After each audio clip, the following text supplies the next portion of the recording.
Kisah turunnya ayat kursi membuat bumi dan isinya gempar dan bergetar. Ketika ayat kursi diturunkan ke bumi melalui malaikat Jibril kepada Rasul. Jangan lupa ya, subscribe, like, comment, and share. Cepetan.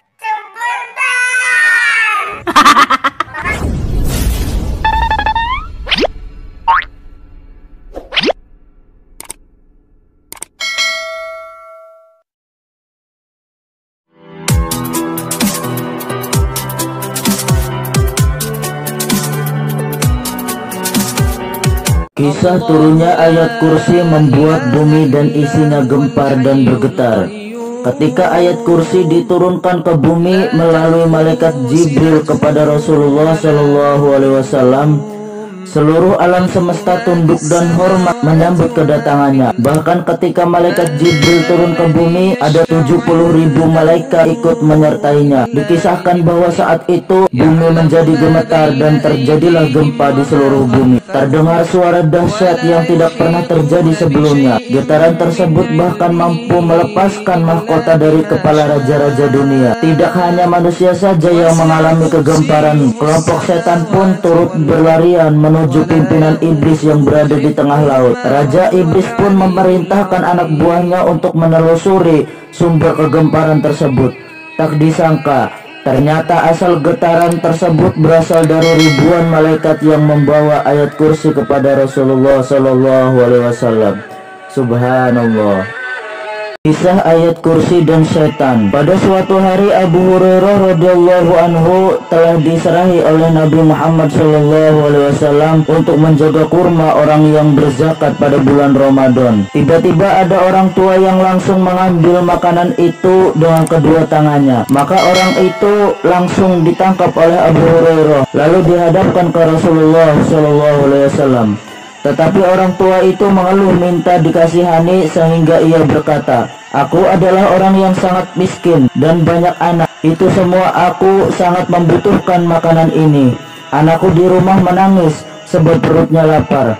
Mendengar kata-kata dari orang tua itu, Abu Hurairah terharu dan akhirnya dia dilepaskan. Kemudian pada pagi harinya Abu Hurairah ditanya oleh Rasulullah SAW, "Apakah yang dilakukan pada tawananmu semalam?" Abu Hurairah menjawab, "Aku lepaskan sebab anaknya di rumah menunggu makanan darinya." Rasulullah berkata bahwa ia akan kembali. Maka Abu Hurairah pun berjaga bersungguh-sungguh. Ternyata betul dugaan Rasulullah. Pada malam itu juga datanglah orang tua itu mengambil kurma sepenuh kedua tangannya. Maka Abu Hurairah menangkap orang tua tersebut yang kemudian akan diadukan kepada Rasulullah. Tetapi ia minta maaf dan betul sekali ia menginginkan makanan itu untuk keluarganya dan ia berjanji tidak akan kembali lagi.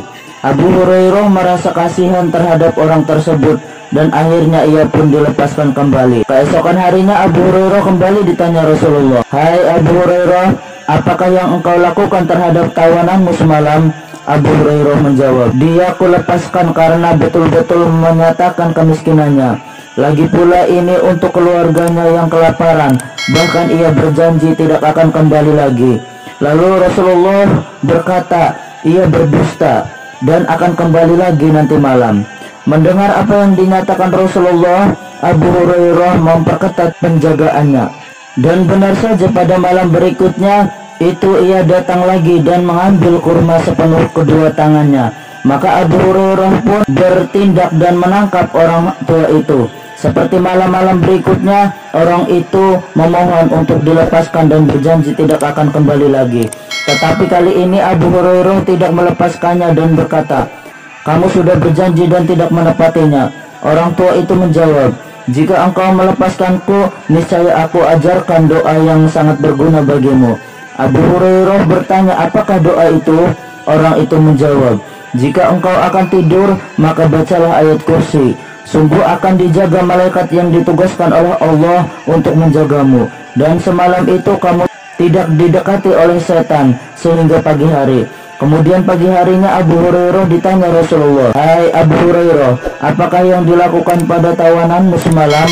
Jawab Abu Hurairah, "Ya Rasulullah, Dia telah mengajarkan doa kepadaku dan berguna bagiku. Rasulullah bertanya, doa apakah yang diajarkan padamu?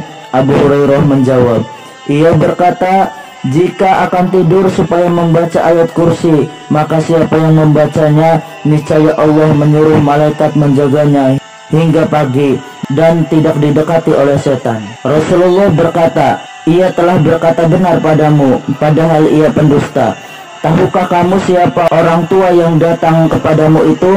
Abu Hurairah menjawab, Allah dan Rasulnya yang lebih tahu. Rasulullah berkata, ketahuilah hai Abu Hurairah, orang tua itu adalah setan.